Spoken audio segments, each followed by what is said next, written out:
For the purpose of this assignment, I have chosen option B, a situation where risk has been addressed, and I'm discussing sharps bins. So sharps containers are an essential piece of equipment in a healthcare facility to ensure that staff have the ability to safely dispose of sharps.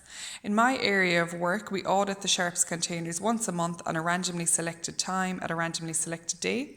It is essential that sharps containers are used appropriately as directed in the waste management policy and the infection control and prevention policy. The objective of the audit is to ensure that documentation is in place to support safe disposal of sharps and to ensure that practices observed comply with safe disposal. Sharps containers, although basic, are extremely important pieces of equipment to healthcare workers as they help prevent exposure to needle stick injuries and bodily fluids, which could prove to be detrimental to the health of a worker. For this reason, it is essential that sharps containers are used correctly.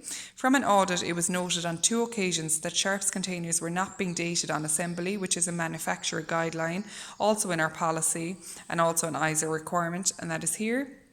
And it was also found that sharps containers were not in the temporary closed position when not in use, essentially leaving the sharps box wide open. So they were being left like this when not in use, when they should be left like this.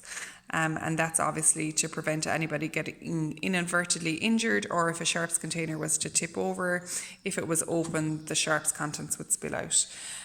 So we use the hierarchy of controls to work through this issue and to try and rectify the problem. To eliminate the use of a sharps bin is just not an option. Sharps are required within healthcare facilities.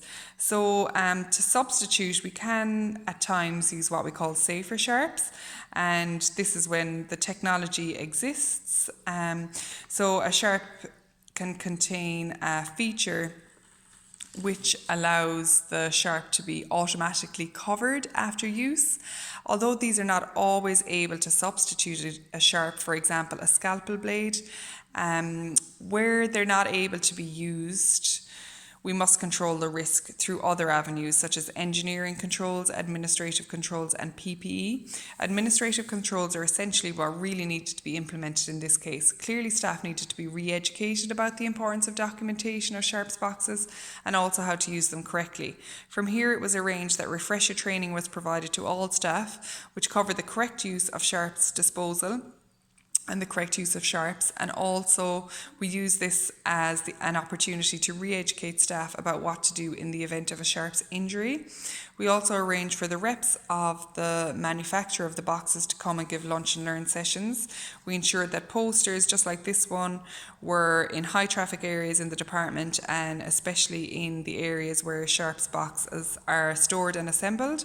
We ensured that all staff reread the policies involved and signed and dated them, and ensured that staff had ample opportunity to ask questions.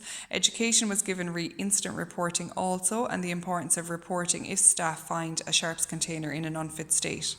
For PPE, it is important to note that PPE such as glasses or gloves will not provide adequate protection against sharps, so it is essential that all staff who have the potential to be exposed to blood and bodily fluids are vaccinated against blood-borne viruses, for example hepatitis B.